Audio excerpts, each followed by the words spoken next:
Reported on the State of the Union. It is strong. It is strong. And it's strong because of you. Because the soul of the nation is strong. The backbone of this nation is strong, and the people of this nation are strong.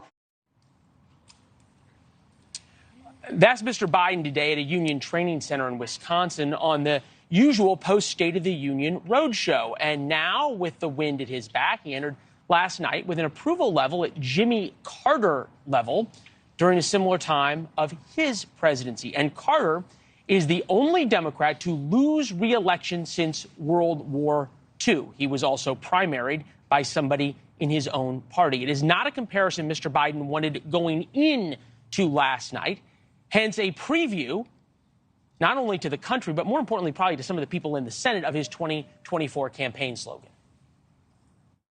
We've been sent here to finish the job. Let's finish the job this time. Let's finish the job. We got to finish the job. Let's finish the job. Let's finish the job.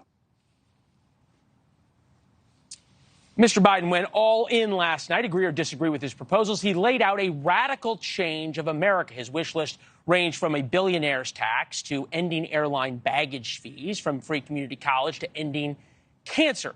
Literally A to Z, if you laid it out, and there's some that didn't even fit on the screen. Phil Wegmann here, White House correspondent for RealClearPolitics, and Dr. Lauren Wright, Associate Professor of Political Science at Princeton University. Good to see you both.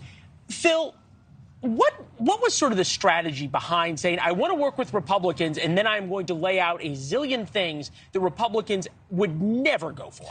It was an olive branch with a thorn, because obviously the president wants to look like he has an interest in bipartisanship, but he knows that the things that he set out, like the tax increases, like some of the green initiatives, aren't going to be things that the House majority is going to go along with. What I think the main objective of the speech, though, is twofold. I think that his statement about let's finish the job, that could be a 2024 campaign pitch in a pinch. But also, I think that he goaded Speaker McCarthy. He said right at the beginning that he didn't want to get into any trouble, but he was looking forward to working with him. And then we saw that the backbenchers in the Republican Party, they showed the Speaker's hand.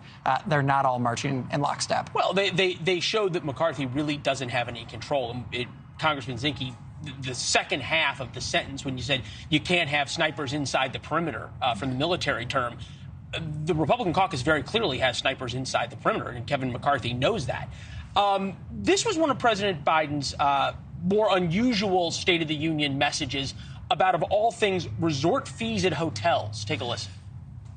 We're going to ban surprise resort fees that hotels charge on your bill.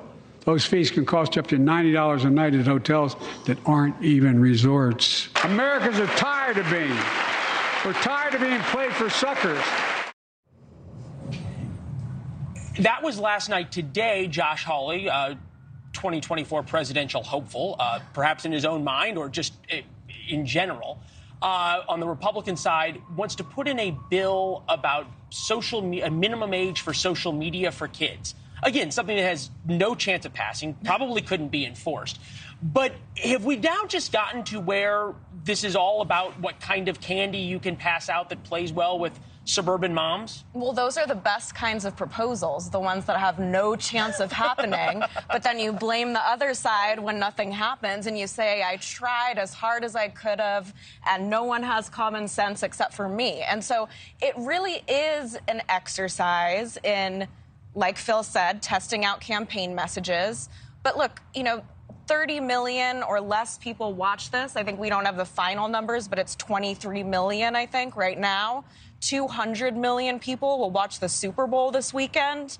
50 million people watched Meghan and Harry. And so really, the parties are communicating to their bases. They're not getting to the swing voters that they really need to assess if they want to truly test their messages. Yeah, 15 million less if those numbers hold than last year. Exactly. Only 60%.